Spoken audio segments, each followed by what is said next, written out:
Pozdravljeni! Pred nami je še zadnji briefing, tisti zadnji prispevek pred samo dirko za veliko nagrado Velike Britanije in skupaj bomo skušali razumeti, kaj se je pravzaprav zgodilo na samih kvalifikacijah in kaj lahko pričakujemo od dirke. A predtem še trenutek pozornosti na razne tehnične zanimivosti, ki sem jih opazil. Najprej bližnji posnetek tega sprednjega dela nosu pri Red Bullu RB15. Vidimo, da so zopet odprli ta smrček in vidi se s črto, ki je ven po tleh na pitlejnu, kako ta usmerja zračni tok praktično pod nos in verjetno na prejšnjih dirkah, ko je bilo bolj pomembno imeti manj zračnega upora, so to režo zaprli, da je bila površina bolj gladka, ni bilo ostrih robov. Sedaj, ko je bolj pomemben aerodinamični oprijem, so jo zopet odprli, da gre ta zračni tok bolj nemoteno skozi ta del na dno in tam generira talni efekt. V Scuderii Toro Rosso imajo zelo zanimiv posnetek tega območja, kjer se tanka gorivo v sam bolid. Vidimo filter, ki preprečuje hlapom goriva, da bi prišli v okolico, gre za oddušnik, imamo potem režo za dotankati gorivo in dve reži, kjer se rezervoar tudi prazni. Tudi pri Mercedesu so imeli neko zanimivost, so pokazali, če pogledamo njihovo to bočno hladilno režo, vidimo rahle rebra noter v njej.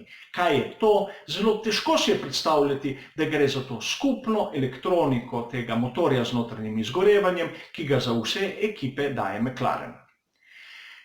Ta del je standardiziran za vse ekipe, a vsaka ga da tam, kjer jim najbolj paše in zelo zanimivo mesto je tisto, ki so se ga izbrali pri ekipi Mercedes. Nato še pri Alfa Romeo Racing, kjer so pokazali, kako izgledajo stopalke za zavoro in za plin pri Kimiju Räikkönenu. Izjemno lepo izdelan del po meri in po željah voznika.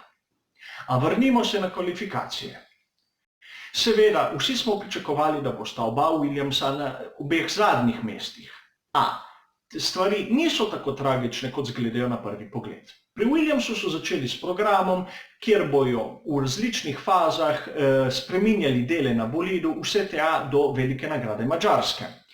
Prvi deli so prišli zdaj na nagradi Velike Britanije in George Russell je s svojim časom le 3,1% počasnejši od pole positiona.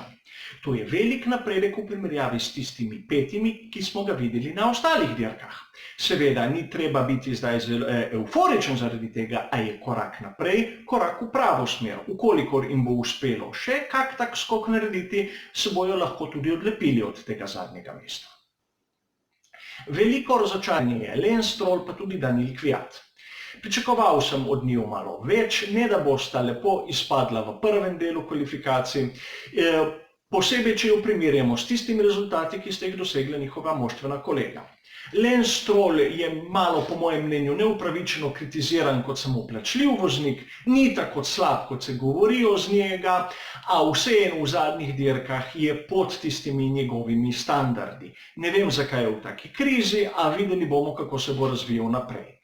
Daniil Kvyat je pa stalno neka velika uganka, kajti nikoli se ne ve, kako bo reagiral.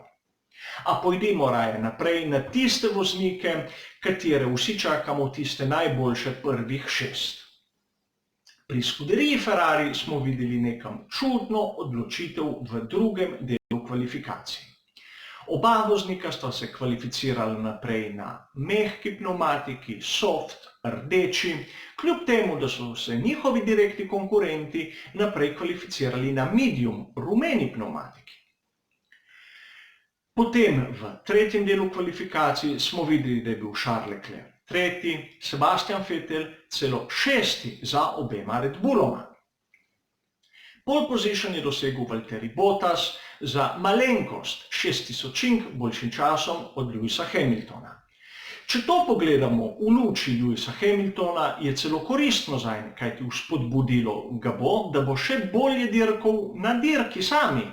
Bolj bo krvoločen, ne bo zaspal, kajti to, da nima direktnega nasprotnika, je za Lewisa Hamiltona najslabša možna varianta.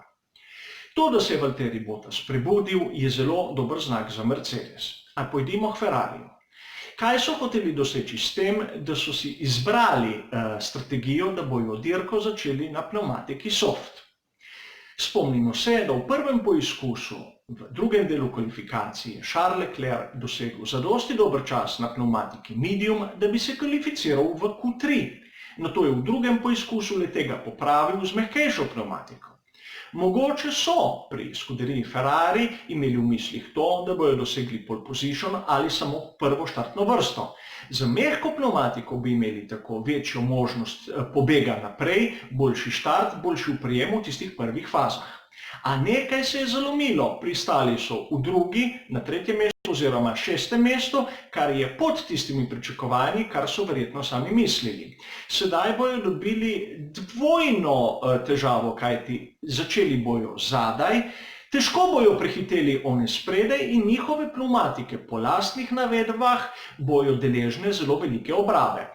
Seveda so te izjave za javnost, kot jih dajo razni šefi ekip, lahko rahlo dvomljive, a če Mario Isola in Mattia Binotto pravita, da prihaja do obrabe prednjega para pnevmatik, lahko te ne bojo popustili po 10 krogih, a morda bojo po 15. Dvomim, da totalno ni res, da bi se totalno zlagala o tem, da obraba je.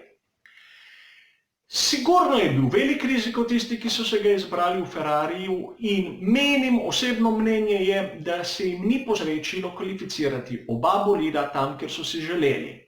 Problem je tudi Sebastian Vettel, ki je že nekaj dirk štarta v ozadju tako močno, da ne more priti do tistih mest, ki mu bi omogočila biti v stiku s tistimi vodilnimi. Sedaj ima oba Red Bulla pred seboj, ne samo Maxa Verstappena, ampak tudi Pierrea Gaslyja. In Max Verstappen je tisti, ki je pred njim na tretjem mestu na lestvici svetovnega prvenstva Formule 1. Menim, da je nekaj močno narobe z njim, z njegovo motivacijo, z njegovo voljo. Tu bi morala stopiti mu v bran ekipa, kajti že spet bo Charles Leclerc tisti, ki bo nosil večino bremena skuderije na dirki za veliko nagrado Velike Britanije, kar pa generalno gledano za svetovno prvenstvo ni dobro za skuderijo Ferrari. Njihov prvi voznik bi moral biti Sebastian Vettel, tisti, ki vodi, na njega so dosti stavili v prvi tem delu prvenstva in sedaj sredi prvenstva obračati pozornost na drugega voznika, po mojem osebnem mnenju, ni najbolj pametna poteza. A vseeno, vidimo se pri dirki z direktnim prenosom na Facebook kanalu. Zaželjeno tudi, da pridete, gledate, komentirate in sprašujete. Drugače pa hvala za vašo pozornost ter nasvidenje.